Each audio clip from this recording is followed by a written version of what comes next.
Welcome back to my channel mga kachikadora. Ako lang to. Okay.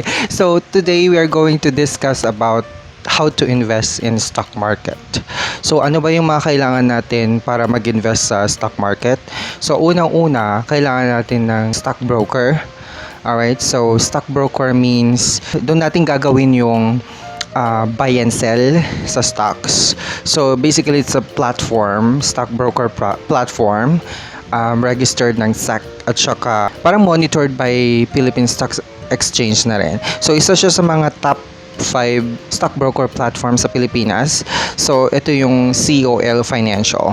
So I was able to open an account 2 years ago in 2017 but hindi ko siya continuously nadideposituhan yung account ko.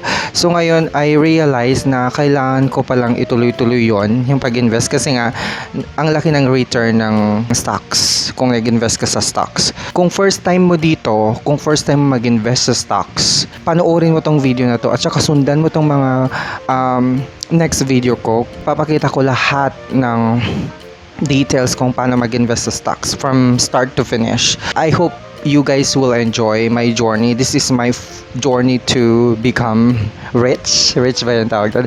Hindi naman sobrang rich pero at least may ma-earn tayo na profit sa pag-invest sa stocks. Alright, so pangalawa, kailangan natin of course ng pera. So, saan natin kukunin yung pera? Saan yung income natin? Saan manggagaling yung income natin? Galing ba ito sa pagtatrabaho natin? Sa full-time job ba natin? Pwede yon. Pwede rin sa part-time job. It's just all about discipline and saving money. So, you can continuously fund your stockbroker platform. Disclaimer lang guys, hindi ako financial analyst, hindi ako financial expert, I'm not a stockbroker expert at all. I'm just sharing my experiences to you guys. This is my first day doing this. So ipapakita ko sa inyo yung platform na gamit ko, ang COL Financial. Panoorin nyo to.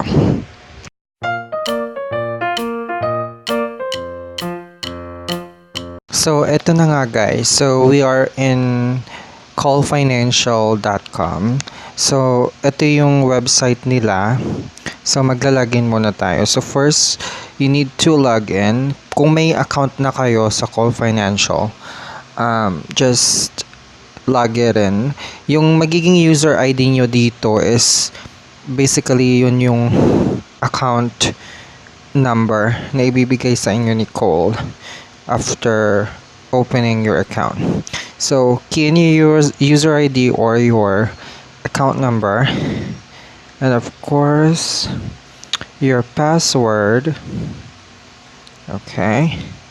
Tapos, login lang tayo dyan.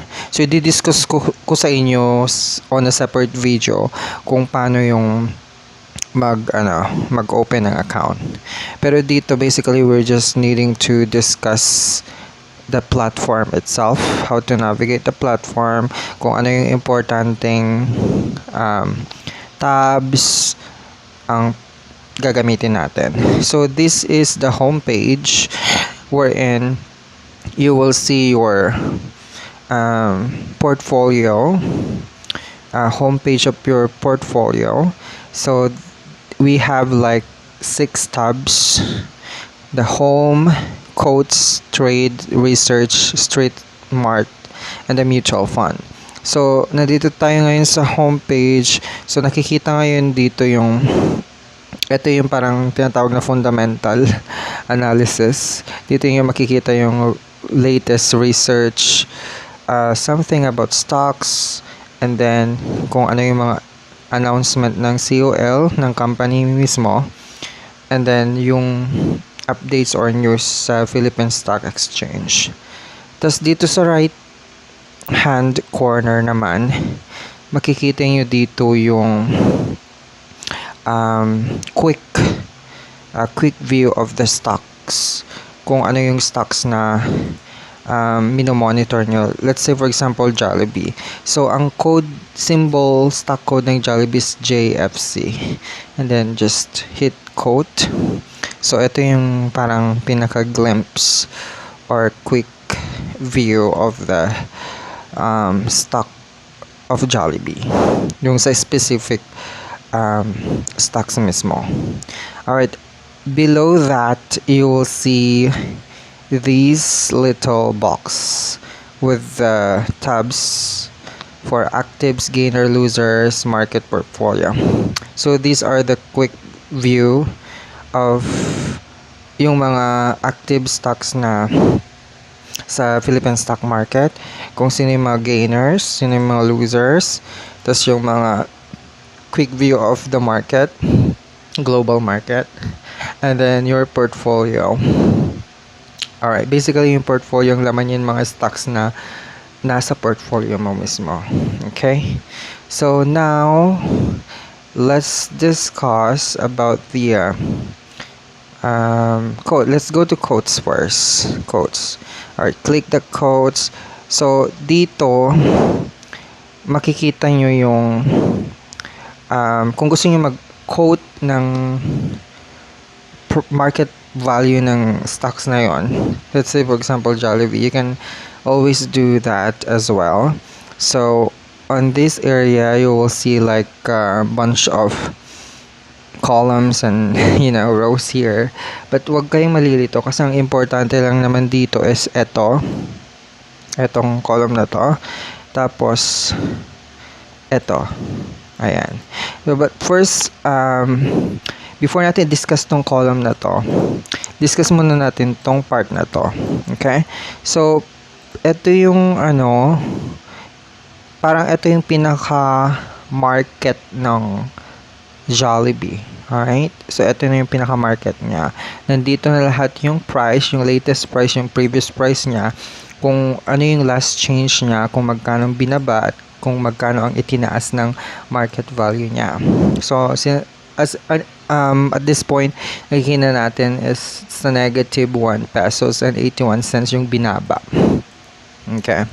Now, dito sa part na to, ito ang importante rin, yung trades. Ito yung mga number of traders. So yun, ito yung number of traders na nagtitrade mismo sa JFC.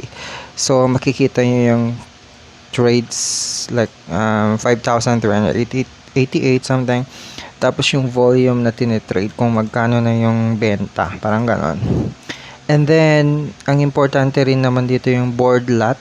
Ito yung minimum number of shares na pwede mong mabili sa specific stock na yon. Sa Jollibee kasi ang minimum nila is 10 pesos. 10 shares. So incremental yan ha. Kung 10 shares yung minimum niya,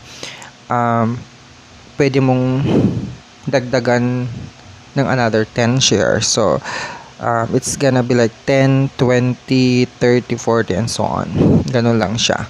Hindi siya pwedeng 10, 11, 12, 13, mga ganun. Basta by 10 siya. Okay? Now, let's proceed on this column. So, ito yung buy and sell. Alright? Wait lang, na-click ko yung So, ito yung buy and sell. Ito yung bid at saka yung ask. So, bid meaning ito yung mga buyers natin na nagbibid sa price na yon. Tapos itong ask naman, ito yung mga sellers na nag-ask, asking that specific price to the buyers. Parang gano'n. So medyo tatalakayin natin yung broad niyan on my next video. Okay? But for now, this is just a preview of the platform nagagamitin natin. Okay? So, now, you can also go to 6 packs. Ito yung magandang feature sa COL Financial kasi pwede mong ilagay lahat dito yung mga monitor mong stocks like Jollibee or All Home. You can put that there. And then, ano pa yung mga monitor ko? Frutas. And then, Ayala. Alright, so we also have SMPH and then BPI. So, ganyan lang siya. Ito yung magandang feature ng COL Financial kasi nga, meron kang ganitong tab na pagmomonitoran mo ng mga stocks mo. Okay. So, nandito rin yung mga stock list, yung mga symbols ng stocks. So, pwede yung i-click yung stock list. Yan, nandyan lahat. Pag nag-click kayo ng isa, kahit isa dyan, let's say to go, it will direct you to the stock tab. Okay? Alright. And then, charting. Okay, yung charting naman, ito yung technical analysis ng stocks na yon. Kung ano ba yung flow niya, keme-keme. So, hindi mo natin to discuss kasi medyo complicated siya ngayon. But, we'll tackle that on our next video maybe. Or I'll just go ahead and create another video for that. And, for now, let's go to trade. Nandito na tayo sa trade, di ba? Hindi mo makikita tong tab na to unless naka-open na yung market. Nakalagay dito closed siya. Close yung market, so hindi ka makakapag-trade. Yeah, kasi from Monday to Friday lang yung trading. There's a specific time lang siya. Now, we go to research. Itong tab na to, wait lang, i-re-login ko ulit. Hold on. Normal lang yun guys ha, for security purposes kasi yan. Nagla-log out sometimes. Alright, so see. So, research na to, dito yung makikita lahat ng details about the company or any updates from COL Financial. And then, Straight Mart, hindi ko masyadong, parang updates lang din sa Philippine Stock Exchange to, international at saka local news. And then mutual fund, isa sa mga feature ng COL Financial is yung mutual fund. You can actually sign up or buy mutual funds here directly. Hindi mo na kailangan ng fund manager. All you have to do is just go to order entry. Tapos parang meron kang fill upan dito Meron pa siyang parang customer assessment, investor assessment something. So hindi niyo na makikita yun kasi nga nasagutan ko na lahat yun. So yung mga first time investor lang mag-a-appear yan sa inyong portfolio or platform. So we'll discuss this on a separate video para mas marami tayong matatalakay. Now, etong part na to, pag nakikita nyo itong pinakamataas na ito yung tinatawag na parang preview din ng Philippine Stocks. Right? Tapos, pwede mo rin i-click tong activate ticker para makikita mo yung ayan, ganyan yung itsura niya. Para siyang preview din ng global market. I think, global market or the Philippine Stocks Exchange. Alright? So, yun. So, adding funds to your account. Paano ba mag-add ng funds?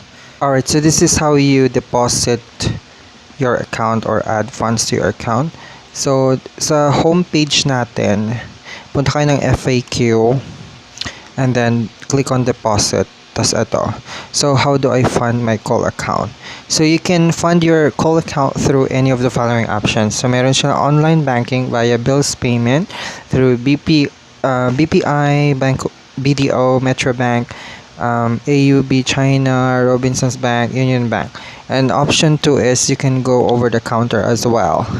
So, these are the fees, applicable fees depending on the charges rendered by the bank. So, eto siya. Alright, so may instruction na rin dito guys kung paano nyo siya dedepositohan yung account nyo. Say for example sa BPI, kasi may BPI ako at saka may Metro Bank din ako. So, let's say Metro Bank. So, ito yung process payment nila. So, you can just log into your Metro Bank account, either your online app, mobile app, pwede rin. So, follow nyo lang instruction na to. So, yung money will be credited naman within 24 hours. Alright? So, ganun lang siya kadali. Alright guys, so on my next video, tatakil ko yung pag-add ng funds. So, mag-start na tayo mag-invest. So, mag-add na ako ng funds on my next video na ipapakita kung paano ko ginawa. So, ayun na nga guys. I hope may natutunan kayo. On my next video, pag-aaralan natin yung kung paano mag-add ng funds. Mag-start na tayo mag-invest. I hope you guys enjoy. I hope you will learn about something about this journey. So, samahan nyo ako sa journey na to at tignan natin kung magkano magiging profit natin sa investment natin sa stocks. So, don't forget to subscribe and click that notification bell na din. At saka, yun, just spread the news. Thank you, mga chikadora! Bye!